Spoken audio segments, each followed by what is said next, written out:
Player है, अब सारे तो सुपरस्टार नहीं होते हैं, तो क्या होता है कि उसको इंसेंटिव नहीं होता। आप या तो कॉर्पोरेट खेल लो आप, पर जो कम्पीट कर चुका है एक लेवल पे, फर्स्ट क्लास पे खेल चुका है, तो ही wants like top competition. And if you are fit, आजकल today's 40 is the new 30, so सारे फिटनेस में हैं, तो and you are playing, so you just to continue the game. And this format इतना बढ़िया आ गया कि हाँ, पहले नहीं था तो 50 ओवर खेलने के लिए बहुत दम लगता था रिटायर होने के बाद, ठीक है। उसके बाद T20 भी आ गया, अब T10 आ गया, तो ये अपनी एज आप खेलते रह सकते हो competitive cricket. And I think जिस तरह से रूल्स भी ट्वीक हो रहे हैं और इतनी बढ़िया ये लेवल की ऑर्गेनाइजेशंस हो रही हैं, तो मुझे लगता है क्या अपॉर्चुनिटी है। You are making money also, so you are doing what you love doing and getting paid for it, and so many people are getting the opportunity to make a living, so it's very good.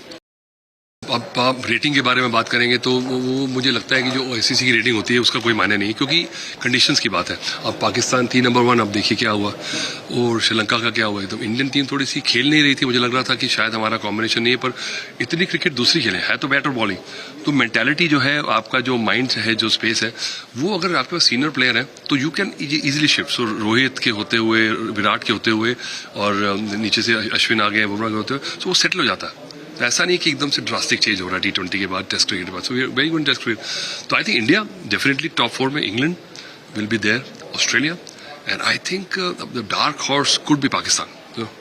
तो ये मुझे लग रहा है conditions को देखते हुए। देखिए, मुझे लगता है बहुत ज़्यादा टीम कॉम्बिनेशन पे होती है, डिस्कशन होती है। चलिए टीम के में तो होती है, सबके अटले, बिकॉज कौन फिट है, फिटनेस पे डिपेंड करता है। अब अक्षर पटेल इंजर्ड हो गए, पर मुझे लग रहा था कि गलत सिलेक्शन है। अगर जडेजा का आपने कवर रखना है और आपकी टीम में एक भी ऑफ स्पिनर नहीं है, क्योंकि पहले हमारे 5 बैट्समैन में से कोई ना कोई ऑफ स्पिन डालता था, सहवाग डाल देता था, केदार जाधव ने डाल दिया। अब आपके पहले 5 कोई बॉलिंग करता नहीं है, तो आपको एक एक्स्ट्रा बॉलर खिलाना ही पड़ता है, उससे थोड़ा बैलेंस खराब हो जाता है। तो अब अश्विन के आने से क्या हुआ, क्योंकि आप सबको हम यहाँ खेल रहे हैं और हर टीम में 2-2, 3-3 लेफ्ट हैंडर होते हैं। अब वो खेलेंगे नहीं खेलेंगे बात नहीं है, पर आपके पास ऑप्शन है। And I think now by default team balance हो गई है, क्योंकि मीडियम पेसर्स फर्स्ट क्लास हैं, शमी अच्छे हैं, due factor will be a big thing.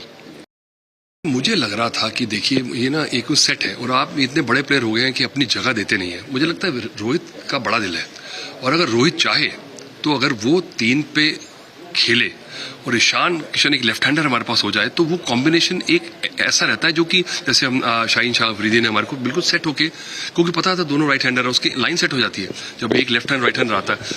तो मुझे लगता है कि क्या प्रॉब्लम है विराट कोहली को नंबर 4 आने के लिए, कंट्री के लिए करे, पर वो नंबर सेट है कि मेरा नंबर 3 है, मैं 3 पे ही खेलूंगा। अगर टीम को फायदा हो रहा है, एक तो आपकी बैटिंग लंबी हो जाती है, तो ईशान किशन नीचे आकर रन बना रहा है, पर वो ओपनर के साथ, शुभमन गिल के साथ लेफ्ट हैंड राइट हैंड में it can give more value. पर वो है कि इंडिया में तो प्रीमा डॉना इतने बड़े बड़े नाम, तो जगह स्पॉट नहीं छोड़ रहे हैं। एक उनको चाहिए, एक उनको विलन चाहिए। तो विलन इंडिया से पूरी कंट्री को, अगर जब आप ना बिजली है, ना पानी है, ना जॉब है, ना एजुकेशन है, तो सिर्फ इंडिया के जो नफरत है वो पूरी कंट्री को बाइंड कर देती है। तो उसको रिवाइव करना, ये बीच में ऐसे रहते हैं। पर प्लेयर्स भी बात करते हैं, मुझे दुख लगता है मुझे, क्योंकि उसके बिना सर्वाइव नहीं कर पाएंगे। There be revolt, there be mass uprising, क्योंकि कंट्री कौन चला रहा है, आर्मी चला रही है, सरकार चला रही है, क्रिकेट तो कौन नहीं चला रहा। तो इसलिए बीच बीच में से अपने न्यूसेंस वैल्यू है जो, क्योंकि अगर वो नहीं करेंगे तो वहाँ पॉपुलर नहीं होंगे पाकिस्तान में। सो ये एंटी इंडिया सेंटिमेंट जब तक आप वॉइस नहीं करोगे, so you will not be appreciated. So they are playing to the galleries.